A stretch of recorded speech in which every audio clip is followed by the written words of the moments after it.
to worship. This the oldest deity on earth. This became the double crown that the Pharaoh wear, but it became the horns of the devil too. You see the breast out, that became the Milky Way. So the Madonna is Santa Claus today, but it used to be the Great Mother. Now, let me go ahead and wrap this up. The Pope's hat also is a form of Saturn, but Saturn is nothing bad. They want to make it bad so we don't get balanced. Balance is bull lance or ball lance. This sacred bull called Hathor carried a lance. She carried a lance.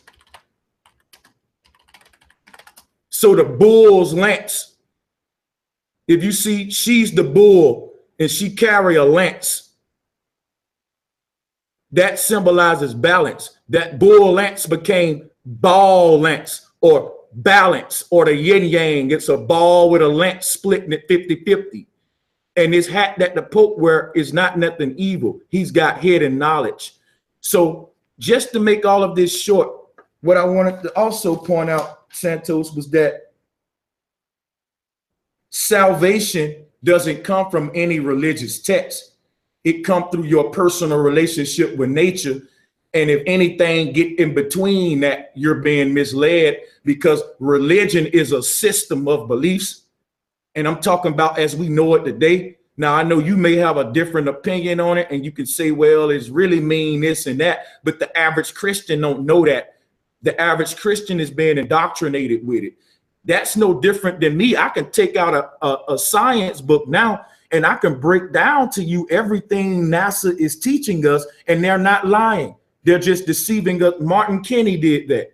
He told you that they're telling us the earth is going 1,000 miles per hour, but it's really the Taurus field. They're telling us the truth, but they're hiding it. So what I'm saying is that don't make them credible, because their purpose of giving you the truth still leading you back to a lie. And that's what the Bible doing. It gives you the truth to lead you back to a lie. That's what the Christian flat earth are doing. They give you the truth, which is, yeah, the earth is flat, but they leading you back to a lie that you can walk on water and that you can't be saved without Christ. So I'm not arguing with you on anything other than that.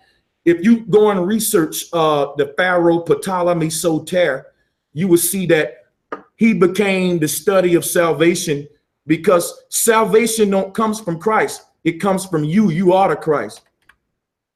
So you can't get it out of the Bible. You are the Bible. If you go and look up what salvation is, it all came from the study of soteriology. The soteriology is the doctrine of salvation.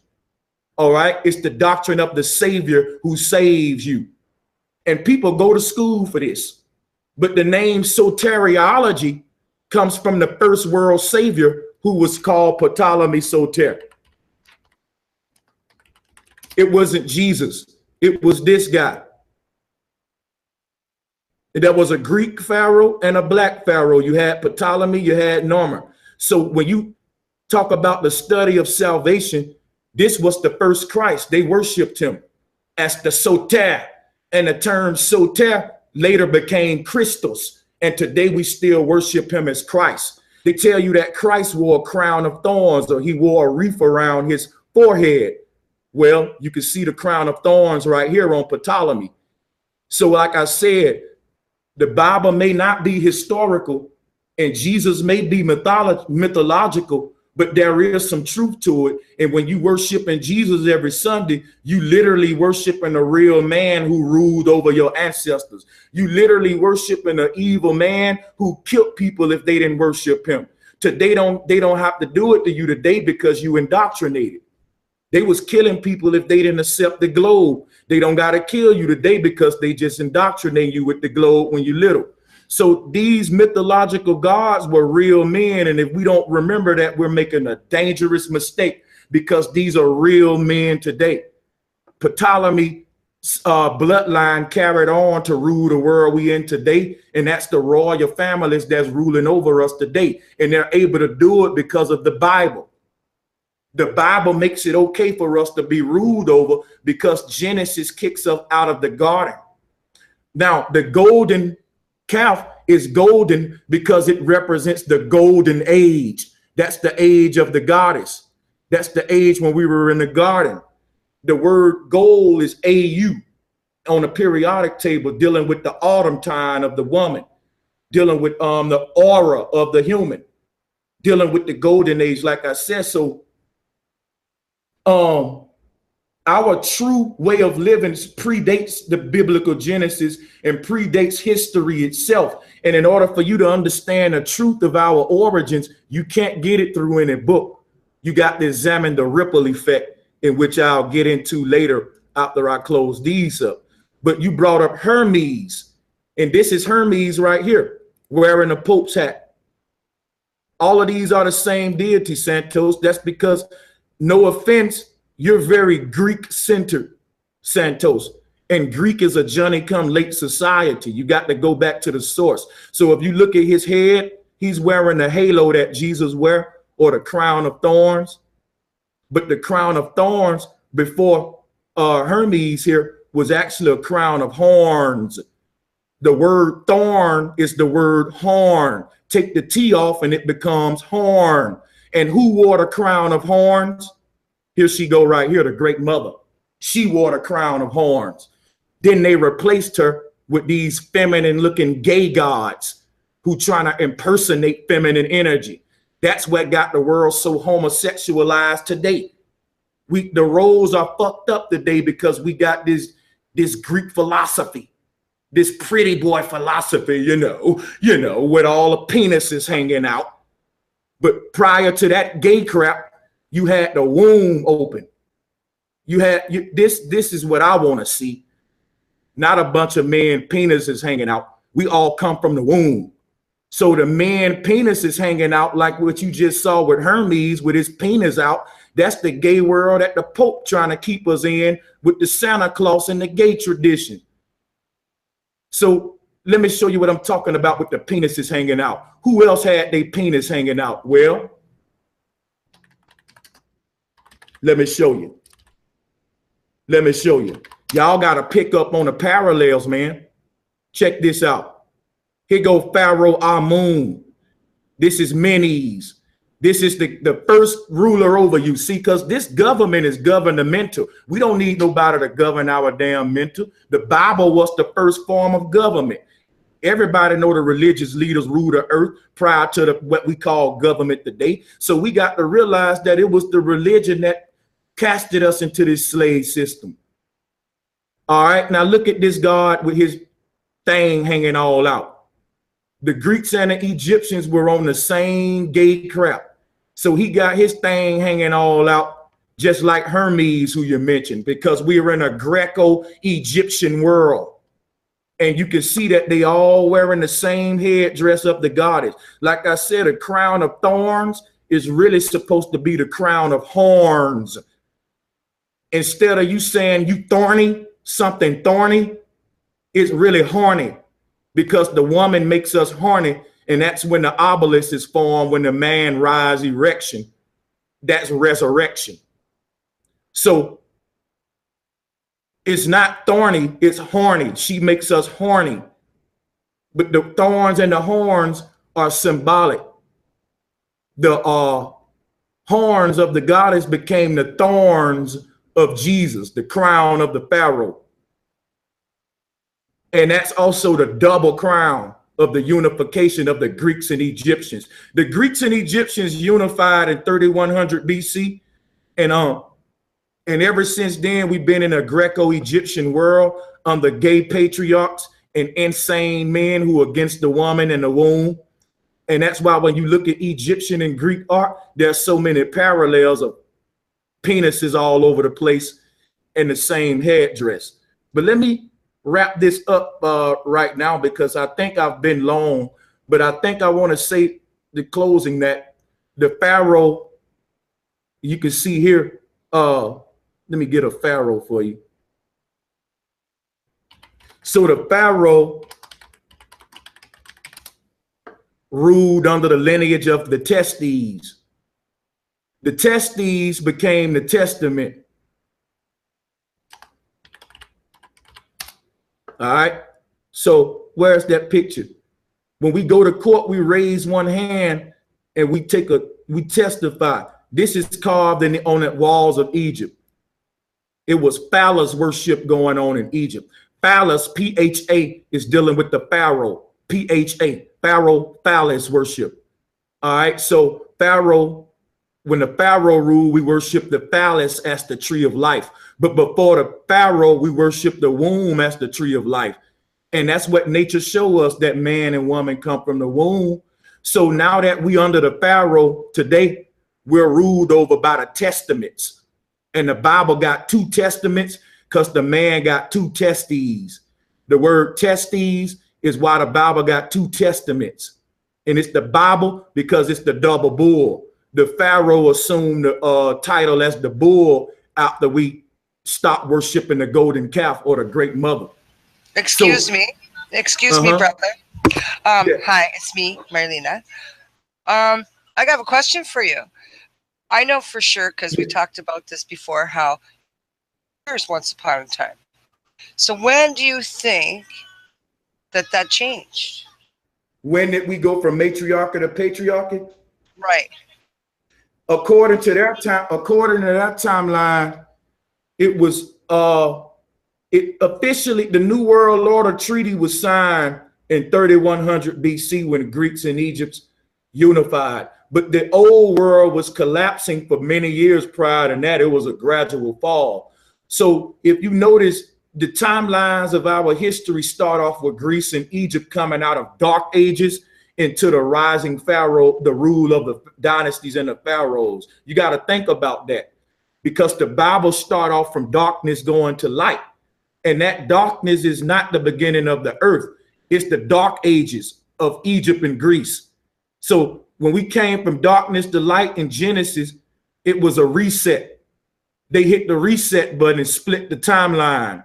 It wasn't that the earth was being created in Genesis. The world was being created. The new world order was being created.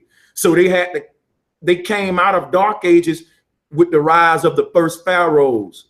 Those dark ages were dark because there was so many wars going on leading up to this. These are the wars that they don't talk about. These were gender wars between patriarchs and matriarchs. The thing on patriarchs won the wars, and we left the golden age. We stopped worshiping the golden calf, which was Mother Nature. Now we worship the Pope. Now we're under the testaments or the testes, the pharaoh or the phallus. You know, so the Bible is the bi-bull. B-I is double, the double bull, the 2 pharaohs that assumed the title of bull after they desecrated the golden calf or the great mother. Then you had 2 bulls, one of Greece and one of Egypt. All right. And that's how your 2 testaments came. They're just 2 different lineages. When you read the Bible, the Genesis is the genetics, the testaments is the testes of the pharaohs. They kept track of their bloodlines through the Bible, and they still ruling today, keeping track of it. When you open these books, you got to go through whole pages of words where they telling you Isaac begat John, and John begat Ishtar, and Ishtar begat Jacob, and Jacob begat Job, and et cetera, begat this one, and he begat that one, because it's a lineage book. It's a book of the bloodline of the pharaohs. So let there be light is let there be sun gods. We used to worship the darkness of the womb. When they cut the light on, we went from a lunar calendar to a solar calendar. That's why time is off. So let there be light is the first sun god to ever rule, which is Narmer. And we've been keeping track of his genetics. Here he is right here. They'll even tell you that Christianity started in Egypt. Moses learned from the Egyptians because the Greeks and the Egyptians unified. The mistake we make is looking back at history. When you hear Greeks, you think it's all white people. When you hear Egyptians, you think it's all black people. That's a lie. The world has always been diverse like what we see in America. Egyptian and Greece was great empires because of the diversity. That's what make America great today, because we got all kinds of people here. And when you look at the walls of the Egyptians, you see all shades of people. That's what made them great, the diversity. So there wasn't no black Egypt or white Egypt. There was an Egypt that started off as a divided state because we left village states. The villages started unifying, becoming bigger armies. And you had patriarchal villages with meat-based diets, and vegan villages with mother matriarch concepts. We still got this war going on today between patriarchs and matriarchs, vegans and non-vegans. So history gonna repeat itself, and the real war gonna be exposed. The people who for nature and the people who ain't. That's how the first wars began. The first male hunters became the first male secret societies that broke the laws of the villages.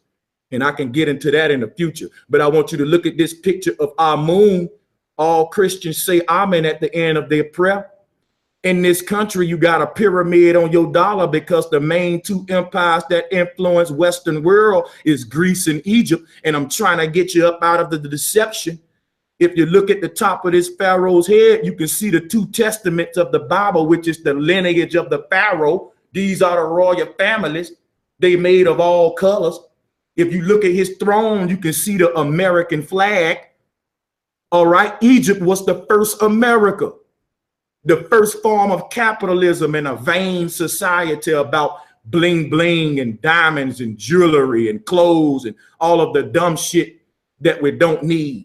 That was Egypt. They had a city called Luxor, Egypt. Everything was made of gold. Luxor is where we get the word luxury from. And who like living in luxury, raping the earth? Western world thinkers, Americans, the world today, we love luxury. But luxury goes against nature. Living in luxury got a lot of people poor. So when you talk about Luxor, Egypt, a lot of evil things came out of Egypt. That's why they want y'all to constantly glorify the place. America, Sodom and Gomorrah is the Eastern world and the Western world. And it was birthed from Greco-Egyptian Hellenistic world.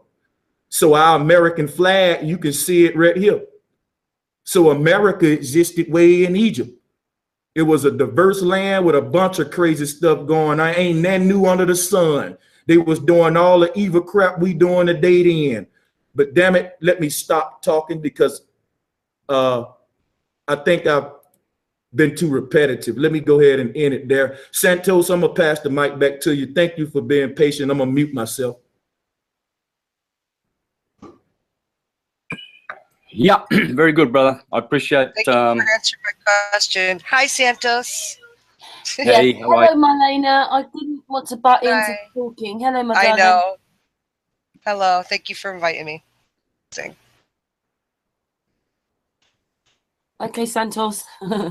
Yep. So most of that stuff there that you presented, Brother Sanchez, I've presented along similar lines as well throughout my presentations. It's very, very similar material and very similar understanding of the definite negative side of the timeline, which began around 5,000 years ago, definitely. And yeah, I see it very similar. Okay, so when the Taurus calf was slain, Venus is the ruler of Taurus. Venus is love, L-O-V. If you take away the L, you're left with Eve. And she is our queen above Ove.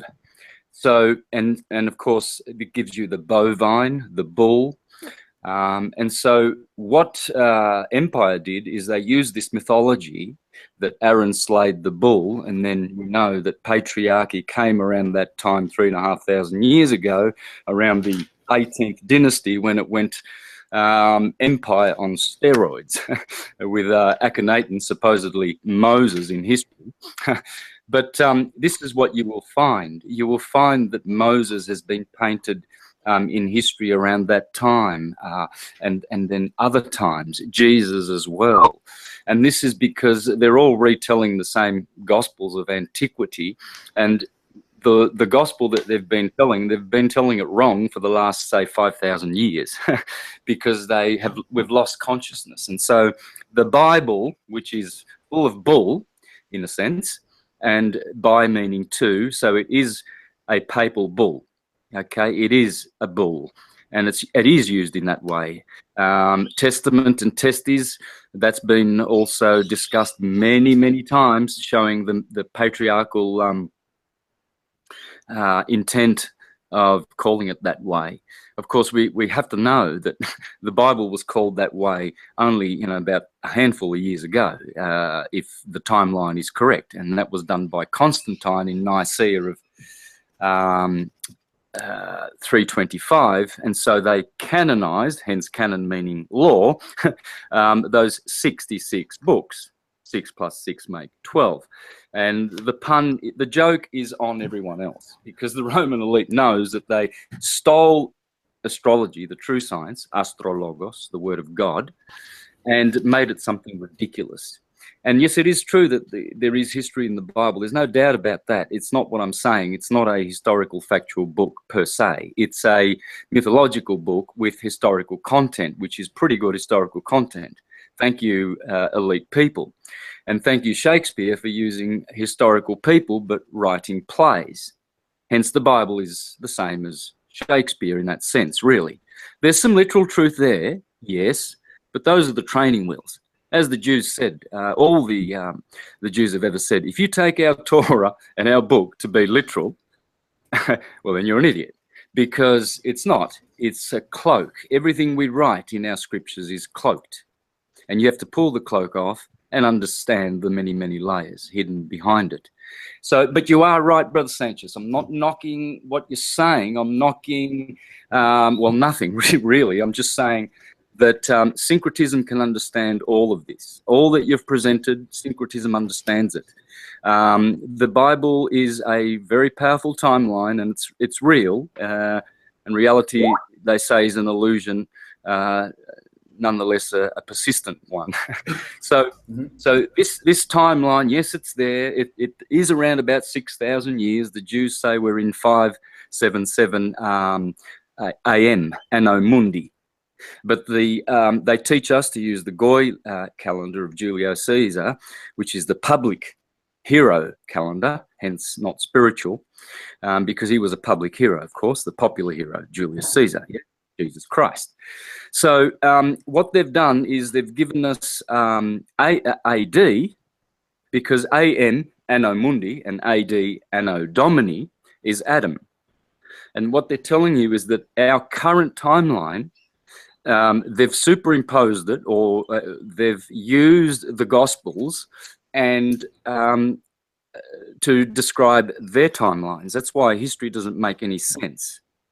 And you see it's been butchered and manipulated. But what they've done is they've told you that Adam is about 6,000 years old. And this is true, because this pulse, this cycle of time does have a timeline. It does have a worldly history, if you like. And the Bible has been used to depict that, because there are many, many phenomenal science fields in the Bible. It's a powerful book. It embraces many, many fields. There's not only, you see, when you say the Christ now is the Savior, I don't say Savior as, I've reclaimed that expression, and it's in my presentation. So when I use it, most of the listeners know I'm not talking about any of that bullshit salvation of any kind of vicarious salvation. It is from nature.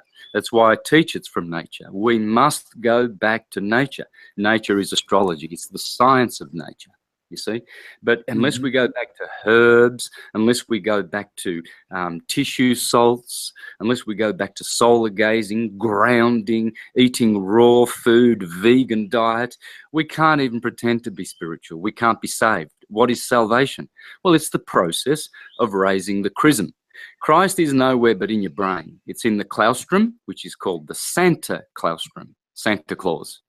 Santa Claus is in the North Pole, yes, because he's hiding there in the claustrum, the Santa closet. And it secretes the manna from heaven, the soma juice. It's called chrism, or Christ.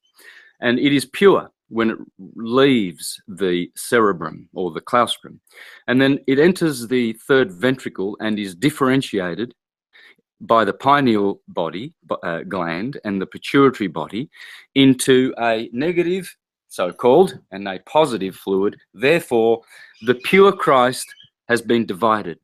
Now he is being crucified, and he must journey through the vagus nerve, which is the tree of life, feeding all of the vital organs, also called the pneumogastric nervous system, which is an upside-down tree rooted in your cerebellum, in Taurus, the cerebellum, and it's upside down. And it's the tree of life, you see. So when you eat from that tree of life, hence ejaculate all of your brain fluids, which are the same as what Santa gives you, the presents from the North Pole, yes, your cranium. And so as that oil, the presents from Santa Claus, descend, they get further differentiated through all the glands, the thyroid, the thymus in the heart, the adrenal glands, etc. And so they get diluted in their potency. So what the Christian learns to do by reading the Bible is by saving them. When the moon, they know from the Bible that when the moon enters your sun sign every month, she's the generator. She generates a psychophysical germ in your solar plexus, just above the sacral sexual plexus. So, and if you look after that Christ, that very differentiated fluid, which was pure, and the Virgin Mary is the pituitary body and the foster father of Jesus, because they apparently weren't his real parents, Saturn and Rhea, Joseph, Saturn, and Maria, the mother Rhea, the parents of Jupiter, Zeus, Jesus. They generate the Christ when he was pure in the third ventricle. And then when that Christ returns through good practices of salvation, salvation is rooted in salt. And if you take the 12 tissue salts and your 3 salts due to your astrological sign, which was the secret known about the Christ known to the ancients, then you will be saved, because you will raise that chrism, and as it goes up the pneumogastric nerve and it hits the top of the medulla oblongata, where it crosses, hence the crucifixion, and it is pure again, or about to be purified by the next process. Joseph and Mary rejoice that their son has been crucified just near the 33rd vertebrae at the age of 33. Then they put him in a grotto, which is the fornix, and there for 3 days there is dead silence in the spiritual adept, and he waits for the Christ to be resurrected. Then the lateral pillars, which Hercules and Samson destroy in the temple of God, once they receive the electrical impulse from that oil which has been returned, hence we tithe to the Lord 10% of our oils, and we're not foolish virgins who didn't have enough oils in their receptacles and didn't get to marry the Lord, which is Aries, the cerebrum, waiting for that fluid to return. So all the dormant brain cells in the cerebrum can now be awakened, and hence the beautiful aura and the halo that is seen on the sainted ones, because they were saved, you see. So Christ is the chrism, and Jesus is the one who teaches us to save us, because Jesus represents the Paramatma, the super soul of the universe, whereas Christ represents the spirit of the universe, which is Ma'at, you see. And so what we do when we get saved and we have faith in this encoded system in the Bible, which has saved me, it's saved me from ejaculating and fornicating and being an idiot. And so now I return the chrism. I have a vegan diet, beautiful diet. I am rejuvenating my body and my health, and I'm being saved. I look around me and I see people with cancer, piles, arthritis, asthma, all of which at the age of 54, I've never, ever introduced into my body, and I never will. I've never had a dis-ease ever, except for a croup. And my mother hospitalized me for 2 days when I was 6 or 7, couldn't breathe, and a couple of broken bones. But apart from that and some teeth problems, yep, I will avoid those diseases because I'm saving myself. You see, salvation is based in salts. If you understand that salt is the carrier of electrical force for your body, and salt